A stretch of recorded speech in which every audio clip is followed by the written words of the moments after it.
실내 공기질 관리법에 대해서 한번 해보도록 하겠습니다. 우리가 실내 공기의 질을 관리하기 시작한 것은 뭐 그렇게 오래되지는 않았죠. 왜 그렇게 실내 공기질을 관리를 하느냐 이렇게 보면 전 세계적으로 우리 뭐 WHO 그 통계에 의하면 약 한 600만 명 정도가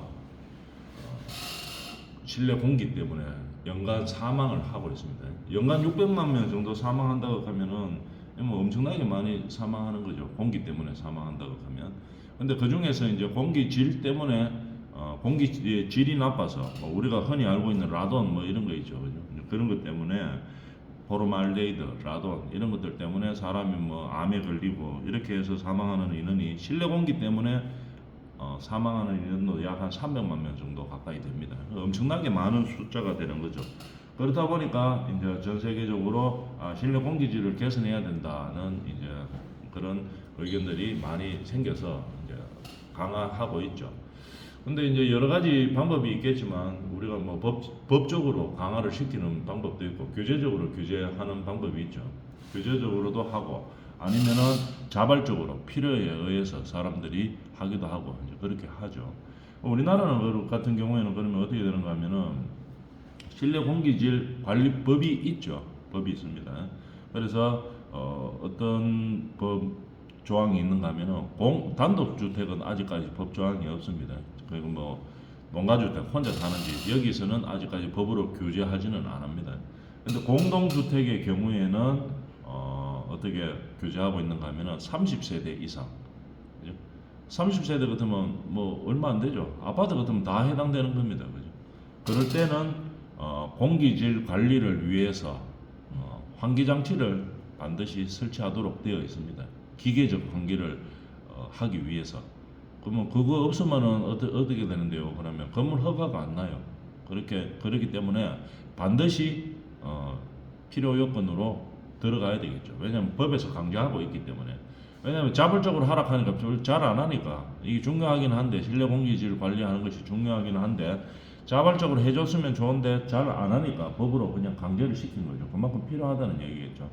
그래서 실내 공기질 관리법에 의해서 공동주택의 경우 30세대 이상 되는 경우에 다 기계 환기 장치를 설치하도록 되어 있습니다. 그러면은 실내 공기질을 위해서 기계 장치만 필요하냐? 기계로만 해야 되느냐? 그거는 아니죠. 자연 환기가 제일 좋습니다. 자연 환기는 예를 들어서 뭐 우리 집이 산 바로 옆에 붙어 있어요. 공기 좋은 데 붙어 있습니다. 그럼 기계 환기 별로 필요 없습니다. 뭐 하면 됩니까? 자연 환기를 시키면 제일 좋죠. 그래서 자연 환기 창문 열고 자연 환기를 시키면 되는데 문제는 뭐냐면은 우리가 사는 곳이나 아니면 근로를 하는 곳에서 보면은 이게 공기의 외부 환경이 좋지 않은 경우가 더 많습니다.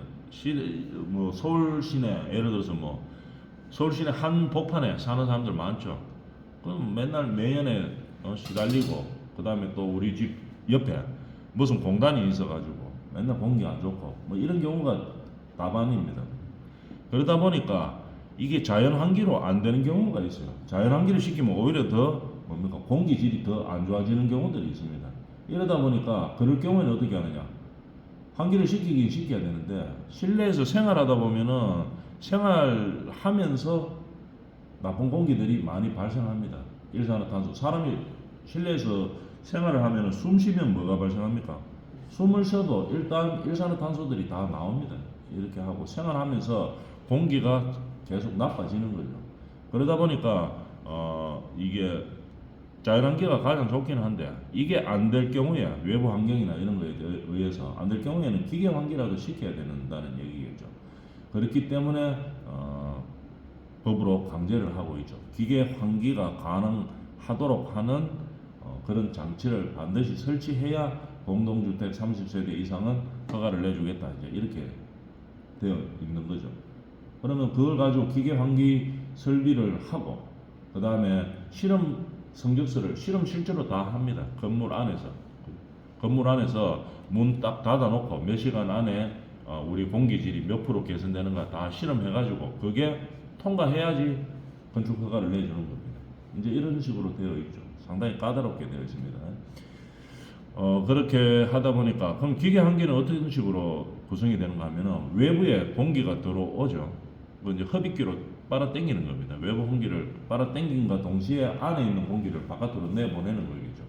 내보내면서 외부의 공기가 들어올 때는 뭡니까?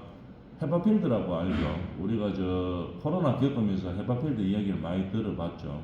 보통 H 남바로 그 표시를 합니다. 보통 우리가 미세 부유균 해가지고 뭐 바이러스 잡고 이럴 때는 보통 H14로 보통 많이 씁니다. 남바링으로 표시를 하는데 보통 우리 건축에서 쓰는 거는 보통 H13 정도를 많이 씁니다. 이제 이렇게 하면은 미세먼지가 걸러내는 퍼센트를 이야기하는 거죠. 99. 전부 몇 프로인데 끝 단위가 달라요.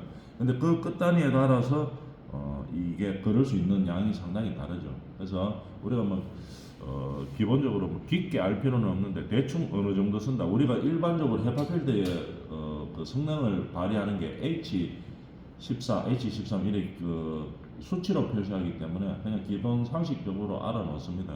H14 정도 들어가면은 의약품으로 쓰는 거고 건축용으로 쓰면 H13 정도 쓰는 겁니다. 근데 비용 차이가 많이 나기 때문에 물론 H14를 주택에 적용하면은 이 공기가 상당히 좋아지겠죠. 그렇지만 그 정도 너무 비싸서 사용할 수가 없고 보통 H13 정도를 많이 사용합니다. 그렇게 해서 외부 공기를 안으로 실내로 당기면서 헤파필드에서 걸러주는 거죠. 그런 다음에 이제 우리가 들어오는 겁니다. 내부로. 그리고 안에 공기는 바깥으로 빼내는 거고 그때는 헤파필드가 필요가 없겠죠. 안에 공기 바깥으로 빼내니까 보통 헤파필드가 없이 그렇게 진행이 되는 겁니다. 그러면 우리가 하기 전에 그럼 간단하게 한번 볼까요? 그림으로 한번 찾아봅시다.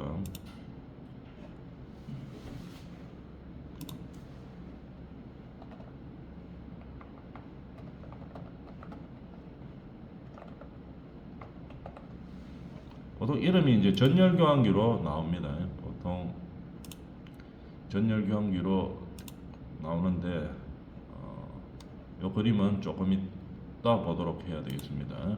그래서 이런 우리가 기계 환기의 장치의 도움을 얻어서 실내 공기질을 관리를 하고 있다는 얘기겠죠. 그러면은 주택만 하느냐 하면 그런 건 아닙니다. 주로 우리가 어디에서 가장 많이 필요할까를 생각해 보면은 일단 기본이 되는 건 주택이죠.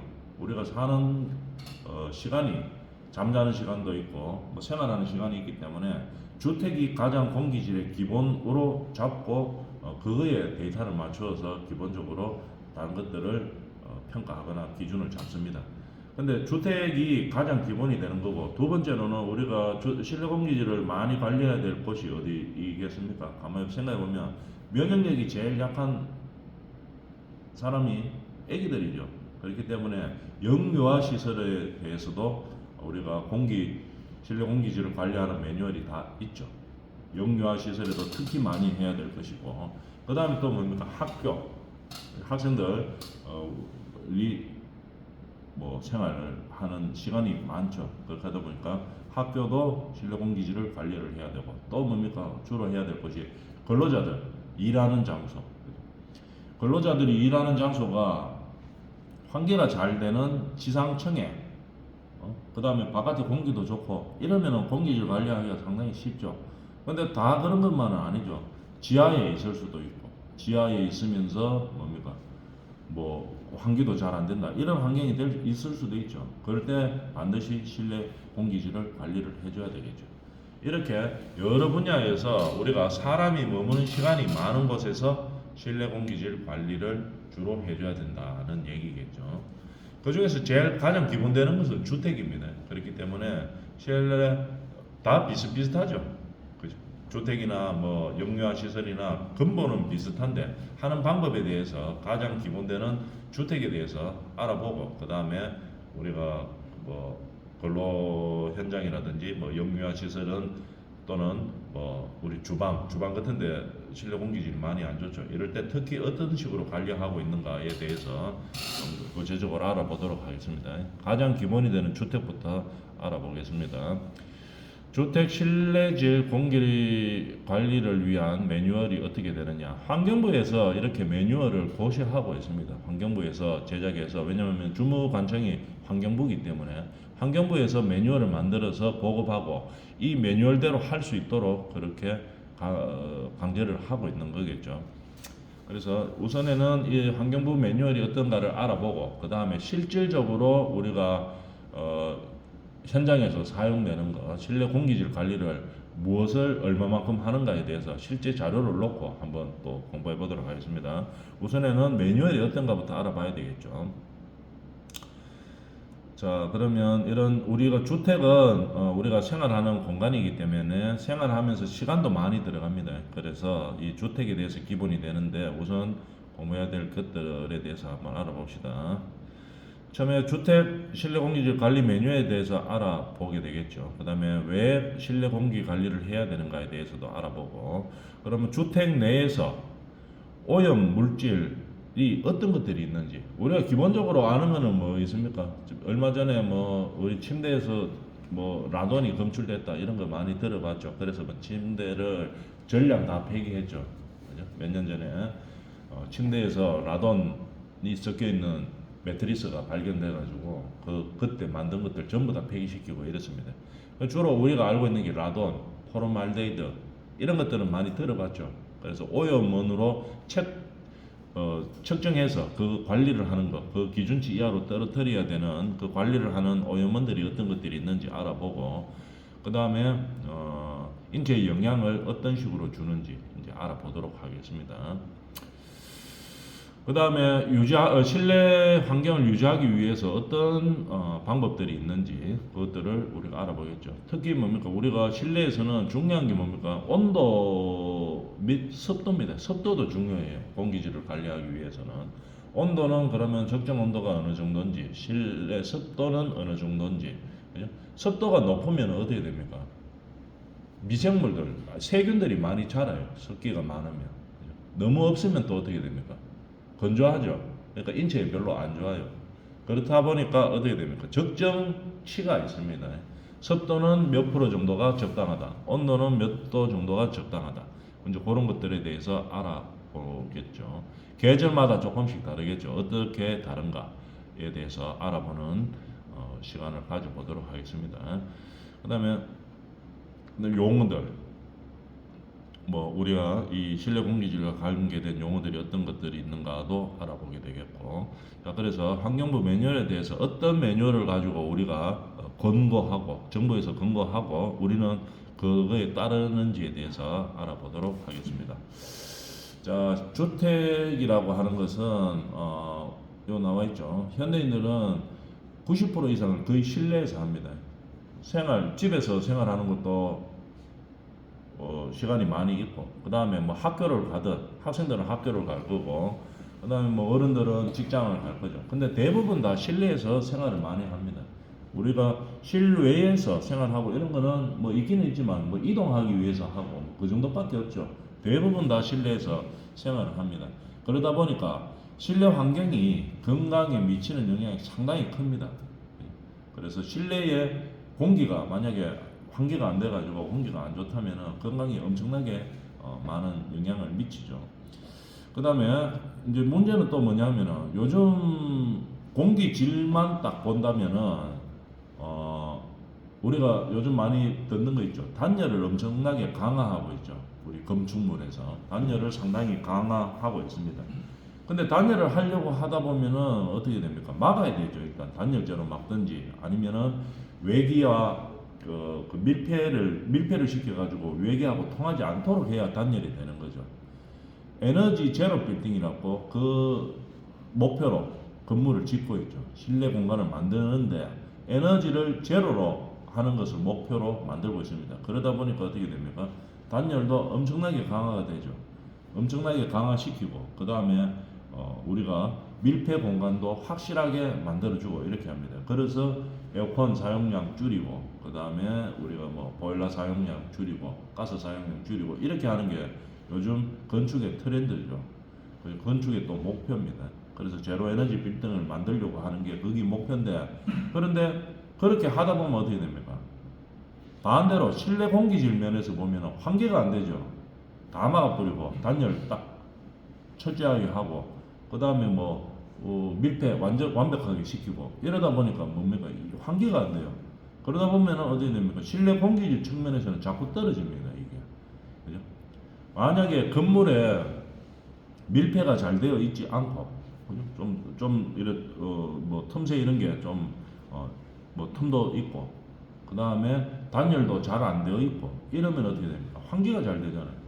환기가 잘 되다 보면은 공기질은 자연적으로 좋아지는 겁니다. 그러니까 지금 시대가 반대로 되겠죠. 건축 쪽에서 보면은 환기를 안 되도록 하면서 에너지 효율을 높이는 거고 이 실내 공기질 쪽에서 보면은 공기질 개선이 건물 때문에 잘 안 되는 상황이 되는 거죠. 단열을 자꾸 시키다 보니까 밀폐를 자꾸 시키다 보니까 그래서 이 반대적인 그런 구조를 가지고 있습니다. 그래서 에너지 절감, 효율 이것은 좋은데 문제는 뭐냐 하면 그러다 보니까 실내 공기질이 자꾸 나빠지는 그런 악순환을 가지게 되는 거죠. 악영향을 가지게 되는 거죠. 그는 어느 측면에서 보느냐에 따라서 다른 거죠. 건축 쪽에서 보면은 에너지 효율이 높은 이쪽이 훨씬 좋은 거고 실내 공기질 쪽에서 보면은 건물이 자꾸 뭐 밀폐되고 에너지 효율을 높이기 위해서 단열하다 보니까 환기가 잘 안 되는 거고 이렇게 되는 겁니다. 그러다 보니까 우리가 요즘 들어서 최근 들어서 더 실내 공기질 때문에 사람들이 건강이 나빠지는 이런 환경들이 많아지는 겁니다. 그래서 우리가 뭐 새집 증후군 이런 거 많이 들어봤죠. 처음에 우리가 이사가가 새집으로 이사 가면은 어떻게 됩니까? 건축물 자재가 있죠. 건축 자재에서 발생하는 오염 물질들이 엄청나게 많습니다. 그러나 이제 그런 것들을 줄이기 위해서 우리가 환경부에서 고시를 하죠. 이 제품은 인정받은 제품이다라고 고시를 합니다. 큐마크 많이 들어봤죠. 예를 들어가 뭐 스코보드를 하나 쓴다. 그 다음에 뭐 벽지를 하나 쓴다. 이러면 큐마크 이렇게 돼가지고 인정대가 있는 제품을 씁니다. 그러니까 뭐 환경 오염이 덜 되는 거, 환경부에서 정한 기준치 이하로 되어 있는 제품을 쓰도록 그렇게 하는 거죠. 근데 그런 거를 썼음에도 불구하고 뭡니까? 우리가 처음에 건축물 자재에서는 오염 물질들이 많이 나옵니다. 그러다 보니까 새집증후군 이런 말들이 많은 거죠. 보통 새집증후군 완전히 없어지려고 하면 일반적으로 뭐 건물마다 다르겠지만 보통 한 3년 걸린다고 합니다. 3년. 그 오염 물질 다 빠지는데 대충 다는 아니겠죠. 일부 빠지는데 한 3년 정도 걸린다고 해요. 이런 식으로 오염되어 있는 물질들이 많이 있습니다. 특히 뭐 건축 자재들 이런 것들 많죠. 이렇게 해서 문제가 많이 되고 있는 거겠죠. 그러면은 우리가 건물을 지을 때도 환경부에서 인정하는 그 기준치 이하로 떨어지는 그런 제품들을 써야 될 거고, 그러면 처음에 이제 이사 가서는 평소보다 환기를 훨씬 더 많이 시켜야 되겠죠. 그래야지 실내 공기. 처음에 이사가가 근데 겨울에 갔어요. 추워요. 그럼 문 닫아 버리면 어떻게 됩니까? 꼭꼭 춥다고 문 닫아 버리면 안에 그냥 실내 공기가 나빠지는 그런 상황이 되는 거죠. 그럴 때는 어떻게 하면 됩니까? 그냥 시간을 잡아가지고 보일러 같은 것을 한껏 이제 많이 높여줍니다. 그러면 일시적으로 열을 막 가하는 거죠. 그러면 일단 빠질 수 있는 걸 빨리 빼는 거죠. 빨리 빼고 환기시켜가지고 그 다음에 없애는 거. 이런 방법들이 있죠. 그런 방법들을 어떻게 하는지에 대해서 배우는 겁니다. 그래서 일상생활에서 우리는 집뿐만이 아니고 근로 현장 뭐 이런 상황들에 대해서 많은 실내 오염에 될 수 있는 그런 환경 속에서 살고 있죠. 그런 것들을 어떻게 그런 것들이 있는지 알아보는 시간을 가지고 또 어떻게 우리가 해결할 수 있는지 건강관리로 해서 그런 것들에 대해서 알아봅시다. 그럼 실내 공기 관리질이 왜 필요한가 이렇게 되어 있죠. 여기도 나와 있죠. WHO 세계보건기구죠. 세계보건기구에서 확인 데이터에 의하면은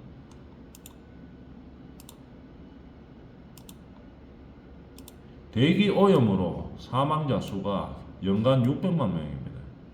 엄청나게 많죠. 대기 오염으로 사망하는 인원이 1년에 한 600만 명 정도 되고, 그 다음에 그 중에서 실내 공기 오염으로 사망하는 인원이 한 280만 명, 300만 명 가까이 정도 된다는 얘기죠. 엄청나게 많은 거죠, 이거.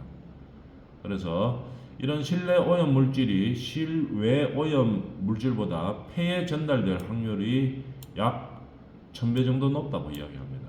왜 그럴까요? 생각해 보면은 실외는 오염 물질이 좀 있어도 바람 불고 이러면은 날아다니죠. 내가 있는 이 곳으로 올 가능성이 조금 희박하죠. 조금 적죠.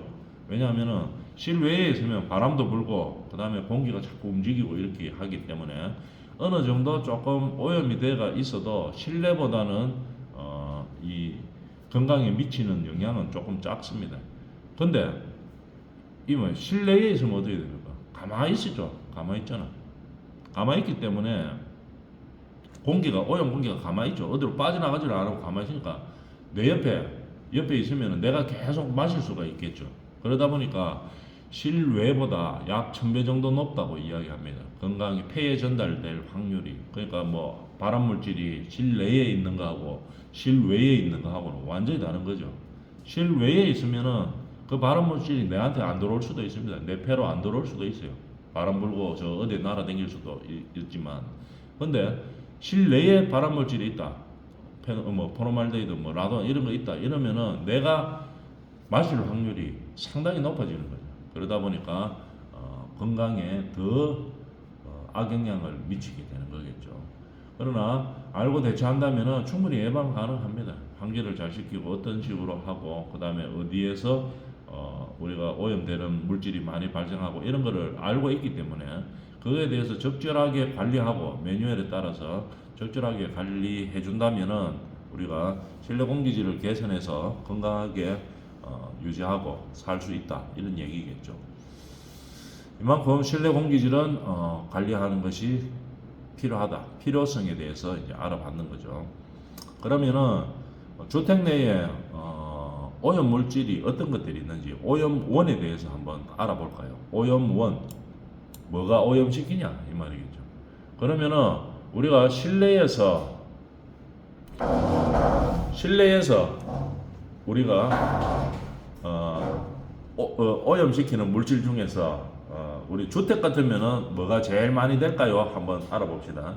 그러면은 주택에 우리가 생활하면서 공기를 오염시키는 가장 주된 물질 뭘까? 가만 생각해 보면은 뭘까요? 사람이 숨 쉬는 것도 엄청나게 오염을 시킵니다. 근데 그보다 더 많은 것은 가장 주택 생활하면서 제일 많은 것은 오염원이 뭐냐? 한번 생각해 보면 뭐겠습니까? 요리할 때죠. 요리할 때 어떻게 됩니까? 오염원이 많이 발생합니다. 그러면 주방 쪽이 그러면 가장 많이 발생한다고 볼 수 있겠죠. 오염원이. 그 중에서도 그러면 주방에서 요리할 때 오염원에 의해서 공기가 많이 안 좋아진다는데 그러면 그 중에서 요리하는 것 중에서도 뭐가 가장 많이 발생할까? 튀기는 거죠. 닭 튀기는 거. 그 다음에 뭐 감자 튀기는 거. 튀김 요리할 때 가장 오염원이 많이 발생합니다. 그죠? 그러면은 어떻게 해야 되겠습니까? 가급적이면 튀김 요리를 좀 적게 해야 될 것이고, 그 다음에 튀김 요리할 때는 어떻게 합니까? 반드시 창문을 열어서 환기를 시키고 자연환기, 그 다음에 후드까지 같이 돌리고, 이제 이런 방법들을 취해줘야 되겠죠. 그러면 같이 뭐 예를 들어가 뭐 닭을 요리를 한다 손치더라도 공기질 쪽에서 보면은 닭 튀김보다는 뭐 하는 게 낫겠습니까? 닭 삶는 거죠. 닭 삶아가지고 백숙해가 먹는 거. 이렇게 되면은 공기질은 훨씬 덜 오염시킬 수 있습니다. 좀 이따 뭐 데이터가 나오겠지만 튀김 요리하고 찌는 요리, 삶는 요리를 기준으로 봤을 때 찌거나 삶는 요리는 오염 물질이 훨씬 더 줄어듭니다. 튀김보다가. 그래서 우리가 실내 공기질 쪽에서만 본다면은 가급적이면 튀김 요리보다 뭐 삶거나 찌는 요리 이쪽으로 가줘야 되겠죠. 이런 것들이 있다는 얘기들이죠. 그러면은 우리가 주택 내에서 오염 물질 방출하는 오염원에 대해서 한번 알아볼까요? 자, 한번 읽어봅시다. 발생 원인은 실내 환경이나 사람이 활동하거나 활동해도 다 오염이 되죠. 일산화탄소가 발생하고 이렇기 때문에 우리가 숨만 쉬도 다 공기는 오염되는 겁니다. 우리가 숨 쉬고 있지만 숨 쉴 때 일산화탄소가 나오죠. 그게 다 공기를 오염시키는 내용들입니다.